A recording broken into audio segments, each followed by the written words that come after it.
আজ আলোচনার বিষয় হচ্ছে একজন মহিয়সী জান্নাতি নারীর জীবনী, যে নারীর নাম হচ্ছে খাদিজা রাদিয়াল্লাহু তাআলা আনহা। সুবহানাল্লাহ পড়বেন না? আচ্ছা, আমি প্রশ্ন করি, আপনারা উত্তর দেন।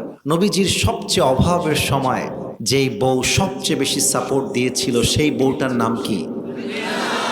মাশাআল্লাহ, রাইট আনসার। আরেকটা প্রশ্ন করছি, আমার নবীজি সর্বপ্রথম যেই নারীকে বিয়ে করলেন, সেই মেয়েটার নাম কি?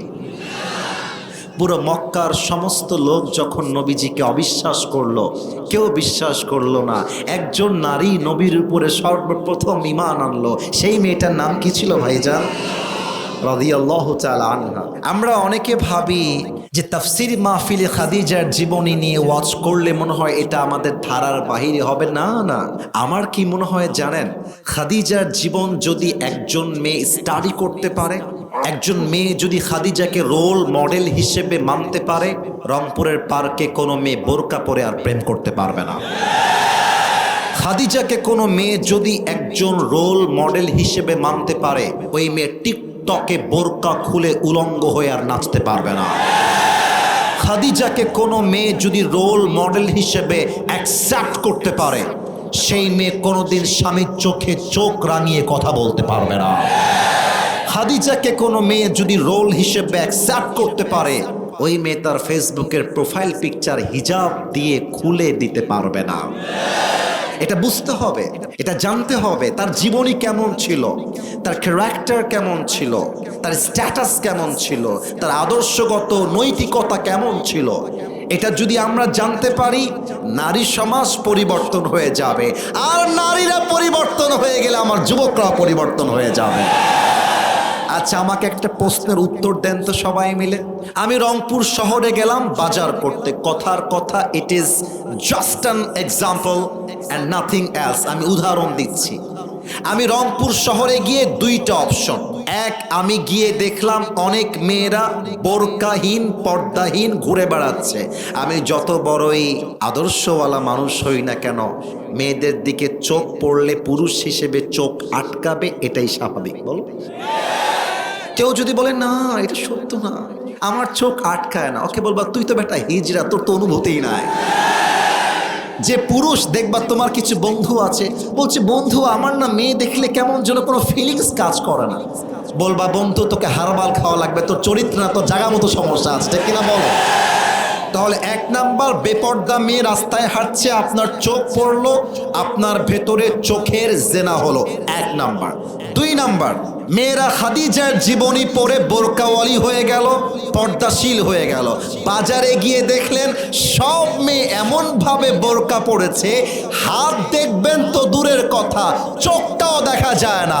এই যদি হয় সমাজ ব্যবস্থা, জেনা তো দূরের কথা, এফটিজিংটাও কমে যাবে যুবক ভাইরা, ঠিক কিনা বলো?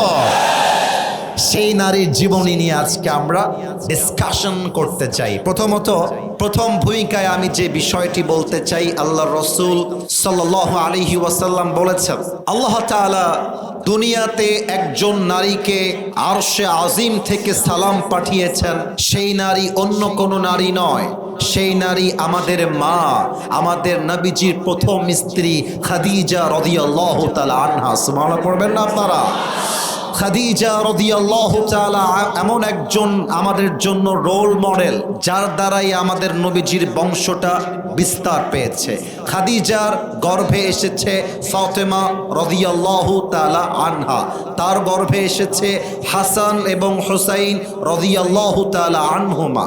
যখন কাফেররা বলতে শুরু করেছিল, মুহাম্মদ তুই তো লেজ কাটা বংশ, তোর তো কেউ বেঁচে থাকে না, তোর কোনো পুত্র সন্তানও বেঁচে থাকে না, তখন খাদিজার গর্ভে ফাতেমাকে দিয়েছিলেন একজন। বলেন সবাই, তিনি কে? এবার আসুন আমরা খাদিজা রাদিয়াল্লাহু তাআলা আনহার এডুকেশন ব্যাকগ্রাউন্ড চেক করি। অনেকে ভাবেন যে মেয়েদের শিক্ষা মনে হয় নাজায়েজ, মেয়েরা কলেজে পড়বে, এইটা মনে হয় নাজায়েজ। না, ইসলাম আপনাকে বুঝতে হবে। আমি আসিফ হুজুর আগেই বলে দিয়েছি, আমি যা বলবো কাটার মতো আঘাত লাগবে, কিন্তু আমি যদি ভুল বলে থাকি, আমি অপশন দিলাম, যে কেউ দাঁড়িয়ে চাইলে আমার ভুলটা ধরিয়ে দিবেন। আজকাল বর্তমানে মেয়েদের যে শিক্ষা ব্যবস্থা এতটা ফ্রি মিক্সিং হয়ে গেছে, একজন মেয়ে শিক্ষার ডিগ্রি অর্জন করার পূর্বেই তার পেটে বয়ফ্রেন্ডের বাচ্চা নিয়ে বাসায় ফিরে আসছে। আর কেন আসবে না? ক্লাসে যাচ্ছে, ছেলের সঙ্গে বসে আছে, গ্রুপ স্টাডি ছেলেদের সাথে, কোচিং করবে ছেলেদের সাথে, ভ্যানে যাবে ওখানেও ছেলে, অটোতে যাবে ওখানেও ছেলে, টিউশনি করবে যে ক্লাস নিবে সেও ছেলে। এখন দেখা যাচ্ছে ক্লাস 8-এর মেয়ে, তাকে পড়ায় একজন ইউনিভার্সিটির টিচার, পড়াইতে পড়াইতে প্রেম হয়ে গিয়েছে, মেয়েটাকে নিয়ে পালিয়ে সারি বিয়ে করে ফেলেছে। বলো এবার তোমরা বলো, আমি যেটা বললাম এটা কি বানিয়ে বললাম না বাস্তবে এটা আছে? তার মানে কি? মেয়েরা শিক্ষা নিবে দুইটা শর্ত। 1 নাম্বার, পুরুষ এবং নারীর ব্যবধান থাকতে হবে। 2 নাম্বার, মেয়েরা যখন স্কুলে যাবে, কলেজে যাবে, শর্ট কোনো জিন্সের প্যান্ট কিংবা উলঙ্গ ওয়েস্টার্ন কালচারের পোশাক নয়। প্রত্যেকটা মেয়ে যখন স্কুলে যাবে, কলেজে যাবে, তার বোরকা হবে এমন, হাত তো দূরের কথা, চোখের মণি পর্যন্ত দেখা যাবে না। যুবক ভাইরা ঠিক কিনা বলো? খাদিজা রাদিয়াল্লাহু তাআলা আনহা তৎকালীন সময়ে সবচেয়ে বেশি শিক্ষিতা একজন নারী ছিলেন। কিন্তু আমাদের গ্রামগঞ্জের বাস্তবতা হলো, আমি যদি পীরগঞ্জের কথাই বলি, আমার মুরব্বী আব্বা যান, আপনি আমার কথায় রাগ করবেন না আব্বা যান, আমি আপনার নাতির মতো, আমি আপনার ছেলের মতো হয়ে বলছি, আজকালকার মেয়েদের বয়স 12 কিংবা 13 হতে না হতেই বিয়ের প্রস্তাব আসা শুরু হয়ে যায়। আর দেখবেন অনেক মেয়ে আছে বিয়ে করতে চায় ভালো ছেলেকে, কিন্তু বাবা টাকার পাল্লায় পড়ে মেয়েটাকে গাঞ্জাখোরের সঙ্গে বিয়ে দিয়ে দেয়। আছে আছে, আমি নিজের চোখে দেখেছি এই কাহিনী। আর এই যে যুবকগুলো বসে আছে, এ বেশিরভাগ যুবক বিয়ে করতে চায়, বিশ্বাস করেন বিয়ে করতে চায় এরা, কিন্তু 2টা কারণে বিয়ে করতে পারে না। 1, মেয়ের বাবা খোঁজে সরকারি চাকরিওয়ালা, আর মেয়ে খোঁজে টাকাওয়ালা বস্তা ভরা জামাই। আর অনেক মেয়ে আছে টাকা পাইলে আর সরকারি চাকরি পাইলে বুইরা টাকলা ভুরিওয়ালার সঙ্গে বিয়ের পিড়িতে বসে যায়। তো দেখেন খাদিজা রাদিয়াল্লাহু তাআলা আনহার বায়োগ্রাফিটা বোঝার ট্রাই করেন। প্রথমে খাদিজার বাসায় প্রস্তাব আসলো যেই যুবকের ব্যাপারে, আমি নামটা আগে বলে দিব, and then you have to repeat after me, আমার পরে আপনারা নামটা বলবেন। ইতিহাসটা জানতে হবে, ইসলামের ইতিহাস না জানলে আপনি বুক ফুলিয়ে চলতে পারবেন না। তার নাম হচ্ছে আবু হালা জাহরা। এবার সবার উত্তর দেওয়ার পালা। আবু হালা কিরা? আবু হালা জাহরা। মাশাআল্লাহ, প্রথম বিয়ের প্রস্তাব আসলো। নবীজি তখন পৃথিবীতে আসেন নাই, কিংবা নবীজির নবী হিসেবে আবির্ভাব ঘটে নাই। কথা বুঝতে হবে, কারণ নবীজির বয়স খাদিজার চাইতে কত বছরের কম ছিল? 15। এই যে এখানে অ্যাক্টিভ পার্সনরা বসে আছে, জোরে বলেন কত বছর? 15। তো প্রথম বিয়ে আবু হালা জাহরার সাথে হয়ে গেল। কিন্তু দুঃখের বিষয় হচ্ছে, জাস্ট অল্প সময় পরে গিয়ে আবু হালা জাহরা নামের যুবকটা পৃথিবী থেকে বিদায় নিলেন, মারা গেলেন। আসলে অনেক মেয়েকে দেখলাম, অনেক অনেক মা বোনকে আমি ওই রাস্তা থেকে দেখতেছি, তারা আমাকে দেখতে চায়, গাড়ির আশেপাশে অনেকে দৌড়ায় আসছে, দেখতে পারে নাই। প্রত্যেকটা মা বোনকে আমি অ্যাড্রেস করছি, আপনাদের সামনে 2টা হাত জোর করে বলছি, প্রিয় বোন, তোমার জীবনে তোমার স্বামীর মতো আপন দ্বিতীয় আর কেউ নাই। বিশ্বাস কর, কেউ নাই। আচ্ছা, মেয়েরা এই জিনিসটা কেন বোঝে না? দেখেন তো মুরব্বী আব্বাজান, আমার কথাটা বাস্তব হয় কিনা। কিছু মেয়ে দেখবা স্বামীর সঙ্গে ঝগড়া হইলেই বলে, এই তুমি আমাকে তালাক দাও, আমি বাপের বাড়ি যাব। এই প্রিয় বোন, তুমি বোঝো না কেন? তুমি যখন বাপের বাড়ি তালাক নিয়ে যাবা, তোমার বাপ তোমাকে 1 মাস পালবে, 2 মাস পালবে, 3 মাস পালবে, কিন্তু পরে গিয়ে বুঝবা তালাক প্রাপ্তা নারীর জীবনে আসলে আপন বলতে কেউ নাই। কিছু মেয়ে আছে দেখবেন স্বামীর বাড়িতে গিয়ে একটু কম হয়ে গেলেই অভিযোগ শুরু হয়ে গেল, আমার স্বামী ভালো না, আমার স্বামীর চরিত্র ভালো না, এই স্বামী বাদ দিয়ে আর এক স্বামীর বাসায় যাব।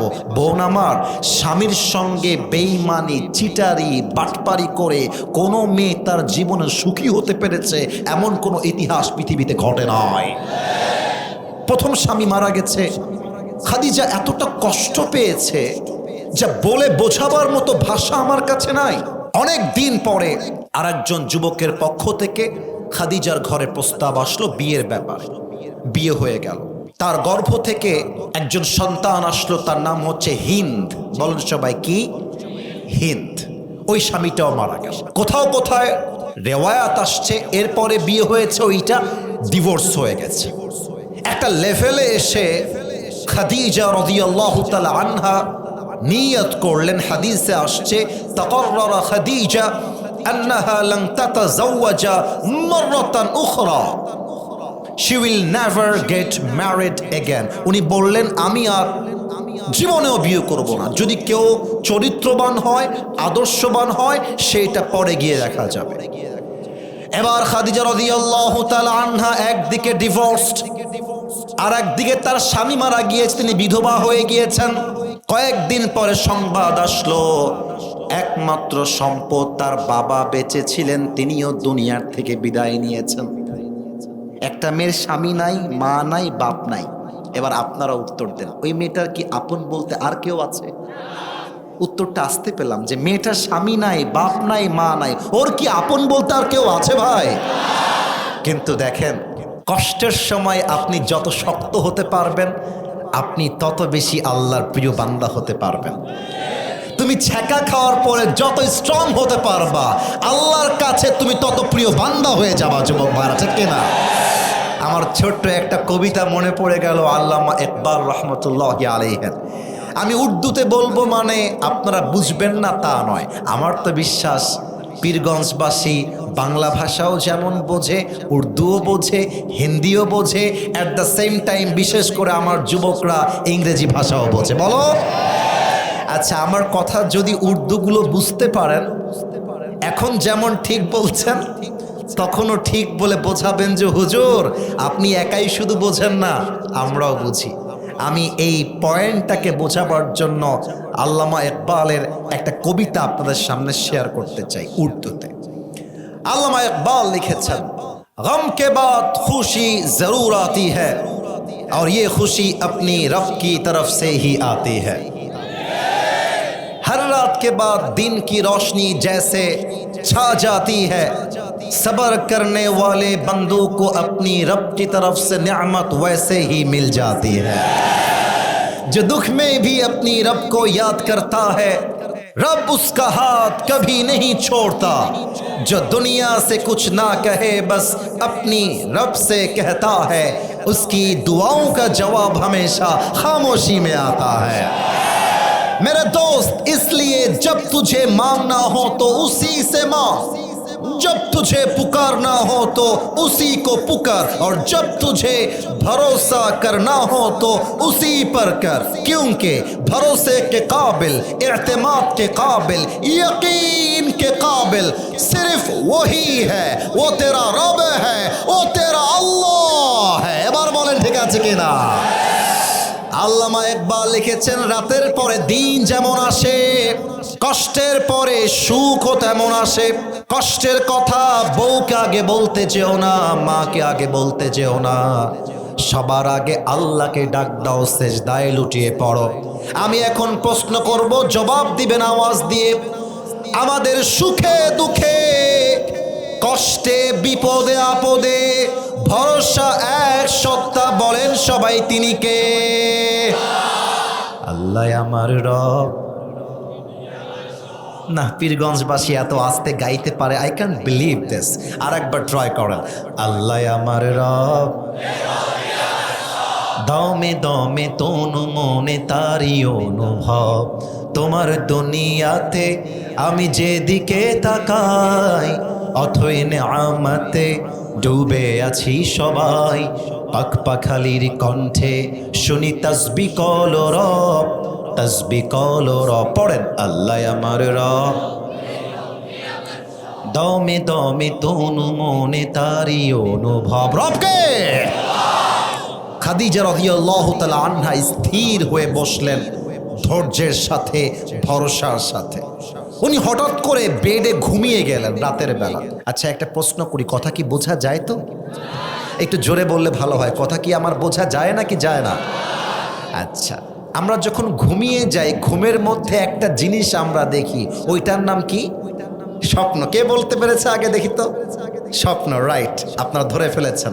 বলেন, ঘুমিয়ে ঘুমিয়ে আমরা যা দেখি এটার নাম কি? স্বপ্ন। খাদিজা ঘুমিয়ে আছে। আচ্ছা, আমি মাইক্রোফোন থেকে একটু পেছনে গেলাম, কথা বুঝতে সমস্যা হবে না।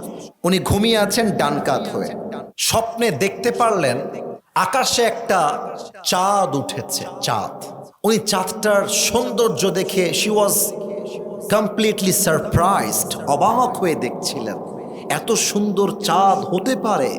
চাঁদের আলোতে পুরো পৃথিবীটা আলোকিত হয়ে গেছিল, তাও তো সুবহানাল্লাহ কইতে পারলেন না।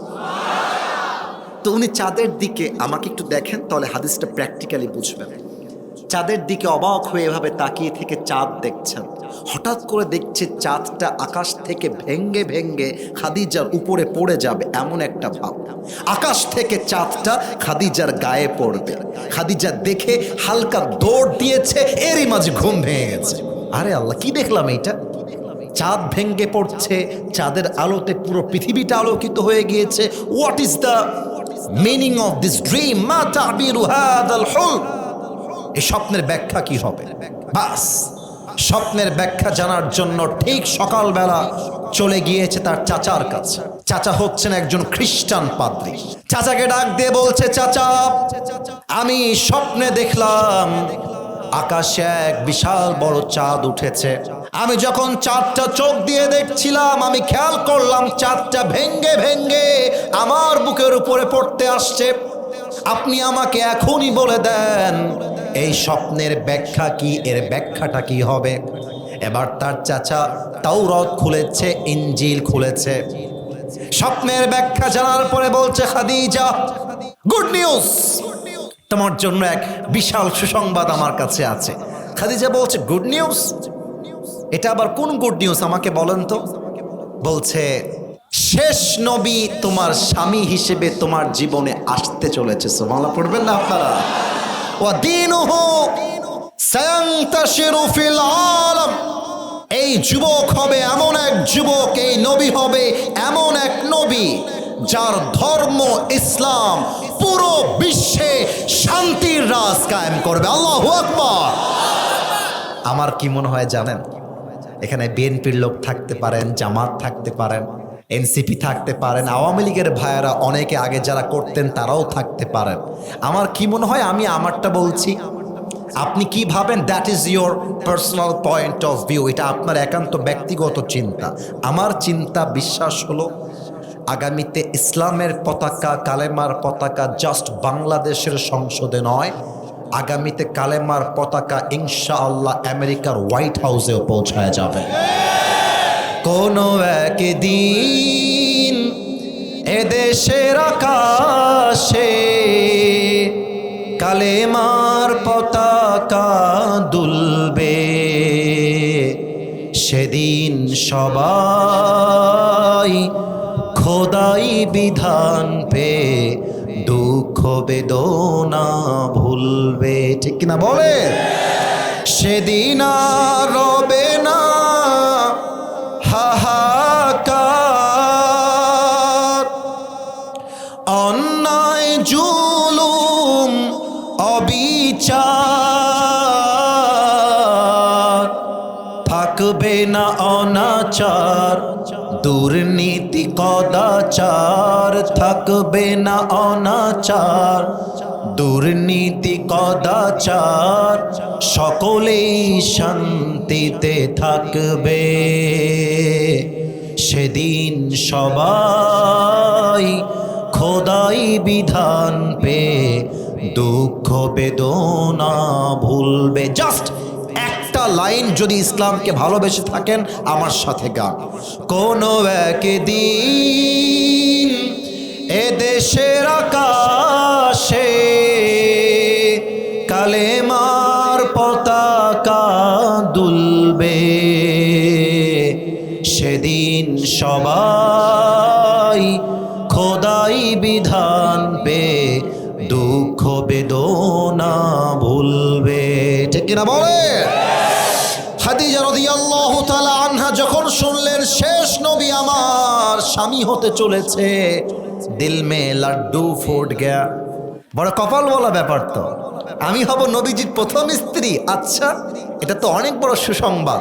এটা শুনে বাসায় চলে আসছে, অপেক্ষা করছে কবে আসবে আমার সেই স্বপ্নের রাজকুমার, যার জীবনে আমি হব তার প্রথম স্ত্রী। হঠাৎ করে খবর আসলো একজন যুবকের আবির্ভাব ঘটেছে, যে তার কথায় এতটা সততা রেখেছে, তার নামটা হয়ে গিয়েছে আল আমিন। সুবহানাল্লাহ পড়বেন না আপনারা? তো খাদিজা বললেন, তাই নাকি? মাশাআল্লাহ, আচ্ছি বাত হ্যায়। তাহলে আমরা একটা কাজ করি, ওই যুবকের সাথে আমরা ব্যবসার লেনদেন করি। তো ব্যবসার জন্য নবীজিকে খাদিজার বাসায় ইনভাইট করা হলো, দাওয়াত দেওয়া হলো। আচ্ছা, আপনাদের বাসা অনেকের টিনের বাসা আছে না? বলতে লজ্জা পাইলেন মনে হয়। আরে আমিও টিনের বাসায় থাকি, বলতে লজ্জা কি? আমরা তো সাধারণ মানুষ।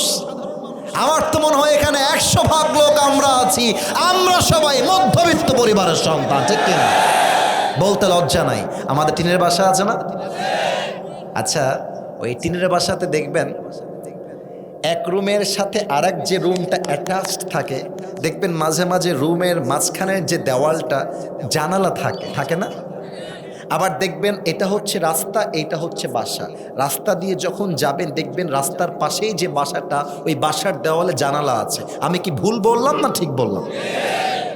তো নবীজি বাসার বারান্দায় বসে আছেন, এন্ট্রান্স অর্থাৎ প্রবেশ বক্স, আর খাদিজা ওই পাশের রুমে বসে আছেন। তো খাদিজা হঠাৎ করে দূর থেকে জানালাটা খুলেছেন, যে যুবকটা আসলে দেখতে কেমন, কে সেই যুবক যার নামই হচ্ছে আল আমিন। জানালা খুলেই দেখছে এক অসাধারণ যুবক, তার চেহারা দেখে মনে হচ্ছে পূর্ণিমার চাঁদটা আকাশ থেকে পৃথিবীতে নেমে এসেছে। মুখে লম্বা লম্বা চাপ দাড়ি, সুঠাম দেহ, পেটে কোনো ভুঁড়ি নেই। দেখতে মনে হচ্ছে এতটা সুন্দর যুবক খাদিজা তার জীবনে পৃথিবীতে আর কাউকে দেখে নাই। তাও তো সুবহানাল্লাহ করতে পারলাম।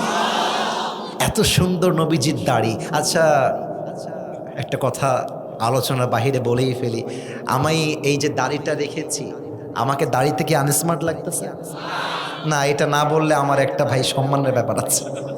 আমাকে দাড়ি থেকে আনস্মার্ট লাগতেছে ভাই? আপনারা বলেন, আমাকে দাড়িতে খ্যাত লাগতেছে? অনেক মেয়ে আছে দেখবা, দাড়ি দেখলে গায়ের মধ্যে জ্বালা পোড়া চুলকানি শুরু হয়ে যায়। বলে দাড়িওয়ালা বিয়ে করবা, বলবা গাঞ্জাখোর বিয়ে করবা, বলবা yes yes yes yes yes. আচ্ছা, আমি আমার ওয়াজে এটা আজকে বলেই ফেললাম, অনেকে হাসবেন আমি জানি, তাও বলছি, যেই মেয়েদের দাড়িওয়ালা দেখলে পছন্দ হয় না, তাদের জন্য বিটিএস এর হিজড়া ছাড়া সেকেন্ড কোনো অপশন আমাদের কাছে না। আরে যেই মেয়ে আমাকে দাড়ির জন্য বিয়ে করতে চায় না, সে তো আমার বাড়ির বউ হওয়ার যোগ্যতাই রাখে না। খাদিজা রাদিয়াল্লাহু তাআলা আনহা সন্দেহে পড়ে গেছেন, এটাই কি সেই শেষ নবী? সুবহানাল্লাহ পড়বেন না আপনারা মিয়া? এবার খাদিজা রাদিয়াল্লাহু তাআলা আনহা তাওরাত খুলেছে, ইনজিল খুলেছে, চেহারাটা কেমন হবে শেষ নবী তা মিলাবার জন্য যা যা পড়ছে তাই তাই নবীর চেহারার সঙ্গে মিলে যাচ্ছে। তাও তো সুবহানাল্লাহ কইতে পারলাম না। এবার খাদিজা বুঝে গিয়েছে এটাই হচ্ছে আমার স্বপ্নের রাজকুমার। কিন্তু আমাদের একটু লজ্জা টজ্জা কম, ছেলে মানুষ তো, মেয়েদের লজ্জা একটু বেশি হয়। হ্যাঁ, আমরা রাস্তায় মেয়ে পছন্দ হয়েছে গিয়ে বলতে পারবো আপনার বাবার নাম্বারটা দেওয়া যাবে? মেয়ে মানুষ পারবে না, ওটা ওর ব্যক্তিত্বের ভিতরে আসলে এটা ন্যাচারাল, এটা নাই। তো খাদিজা ভাবতেছে বিয়ের প্রস্তাব যে আমি দিব, যদি আমাকে রিজেক্ট করে দেয় এটা আমার মান সম্মানে আঘাত লেগে যাবে। তো কি করা যায়? তো একজন মহিলা ছিল সেই সময়, তার নাম বলা হয় ইতিহাসে আসছে আতকা বিবি, অনেকে বলে আতিকা বিবি। আচ্ছা, আপনারা একটু উত্তর দেন, কি বিবি? আতকা বিবি অথবা আতিকা বিবি তার নাম।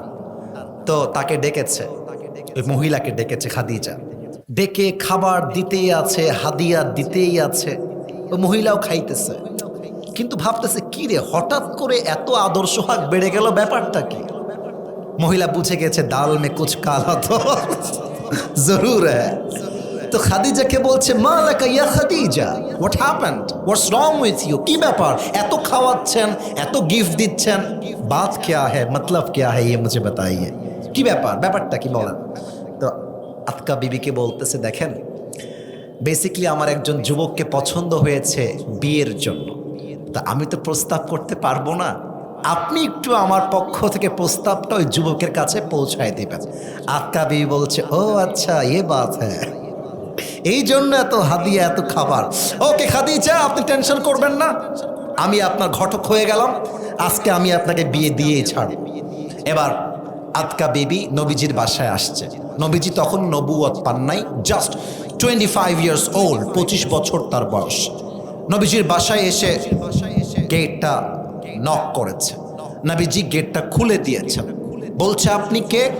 বলছে, আসলে মোহাম্মদ আপনার সাথে ব্যবসার কথা বলবার জন্য আমি এসেছিলাম। আসলে কি এই ব্যবসা সেই ব্যবসা না ওই ব্যবসা? ওই ব্যবসা, এটা লেনদেনের ব্যবসা না। তো নবীজি বসে গেছে, ওই মহিলাও বসে গেছে। তো মহিলা ব্যবসার কথা বলতে গিয়ে, মহিলা মানুষ কিন্তু খুব চালাক হয়।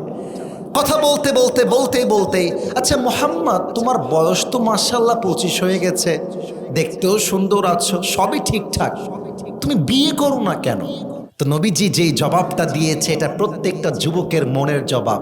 নবীজি বলছে, বিয়ে তো করতে চাই কিন্তু পকেটে মাল নাই, টাকা নাই, টাকার অভাব। তো এবার মহিলা সুযোগ বুঝে গেছে, সুযোগ বুঝে কোপ মেরেছে। নবীজি বলছে, আমার টাকা পয়সা নাই তো, তাই ভাবি কে আমাকে আর মেয়ে দিবে, তাই আমি সিঙ্গেল আছি।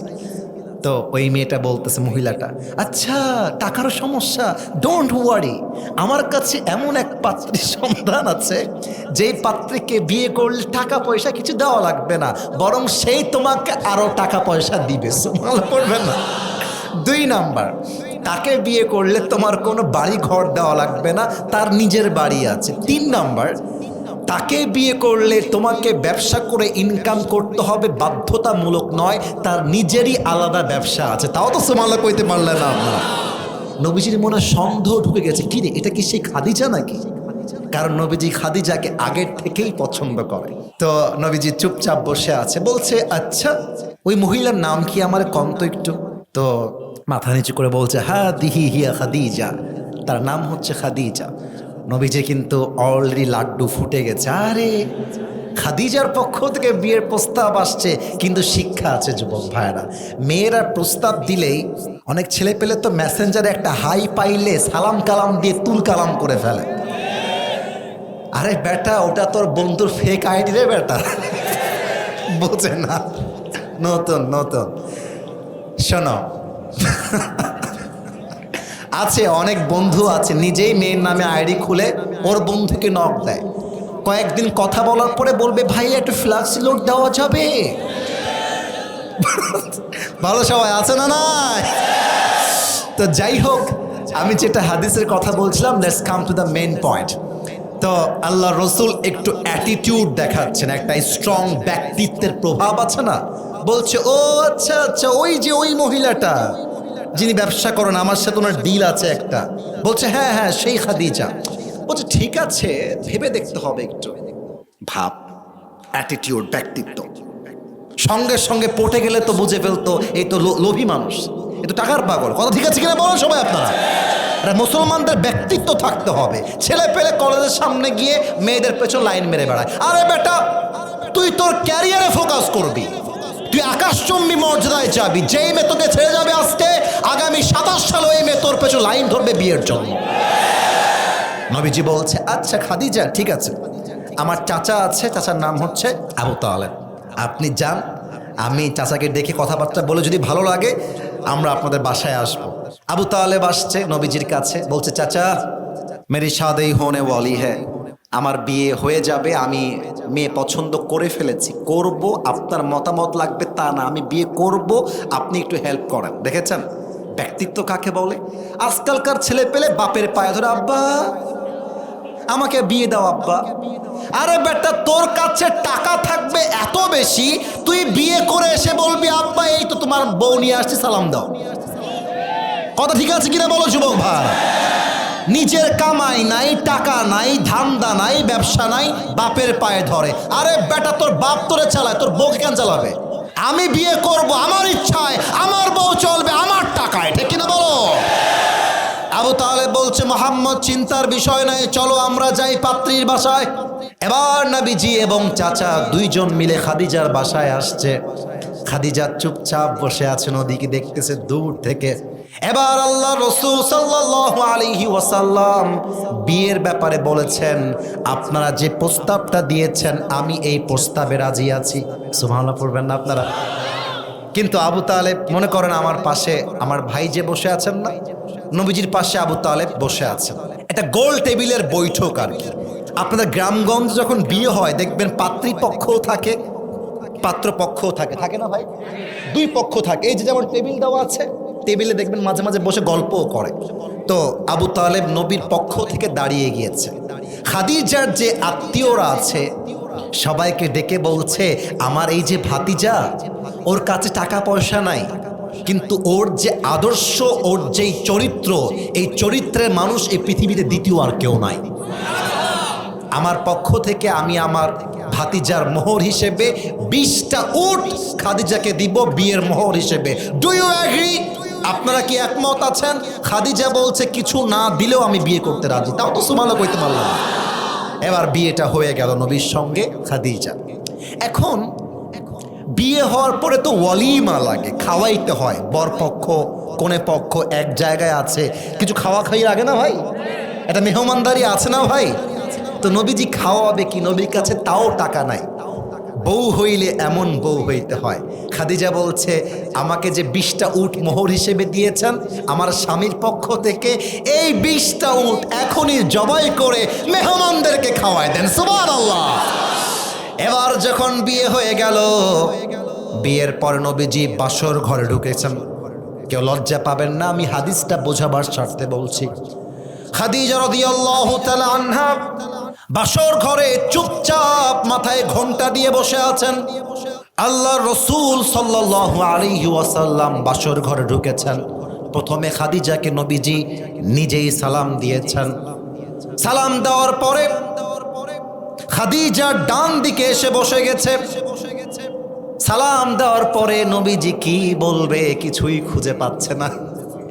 নতুন নতুন বিয়ে হইলে যা হয় আর কি, বউরে কি বলবে, কি বলতে কি বলে ফেলবে, অনেকে কথাও বলতে পারে না। তো নবীজি চুপচাপ বসে আছে। কিন্তু খাদিজার একটা পূর্ব অভিজ্ঞতা, বলেন সবাই, আছে না নাই? খাদিজা বলছে, আচ্ছা আপনাকে আমি স্বামী হিসেবে কেমনে পাইলাম এটা কি আপনি জানেন? নবীজি বলছেন, লা, আমি তো জানি না, লা আদ্রি, আমার তো আইডিয়াই নাই, আপনি বললে জানতে পারবো। তো খাদিজা বললেন, আমার প্রথম স্বামী মারা গেছে, দ্বিতীয় স্বামী তিনিও মারা গেছেন, এরপরে বিয়ে হয়েছে তবুও আমার ডিভোর্স হয়ে গেছে। কিন্তু আমি ভেবেছি যার সাথে আল্লাহ আছে, যার ভরসা আল্লাহর উপরে আছে, তারা কেউ হারাইতে পারে না। আমি অপেক্ষায় ছিলাম আল্লাহ আমাকে কাউকে না কাউকে দিবে। আমার ধৈর্য এবং ভরসার বিনিময়ে আল্লাহ আপনার মতো শেষ নবীর প্রথম স্ত্রী হিসেবে আমি খাদিজাকে কবুল করে নিয়েছি। এখন যেই যুবকদের বিয়ে হয় না, অনেকে ভাবে বিয়ে মন হয় হবে না। আরে বেটা, তোর বন্ধুর বিয়ে হয়েছে বলে আফসোস করতে যাস না, তুই অপেক্ষা কর, তোর বন্ধুর চাইতে 1000 গুণ সুন্দরী বউ তোকে আল্লাহ দান করবে, ঠিক কিনা? তাহলে 2 নাম্বার শিক্ষা আমরা পেলাম খাদিজার জীবন থেকে। জীবনে যাই হয়ে যাক ভরসা রাখবো এক সত্তার উপরে। বলেন সবাই, তিনি কে?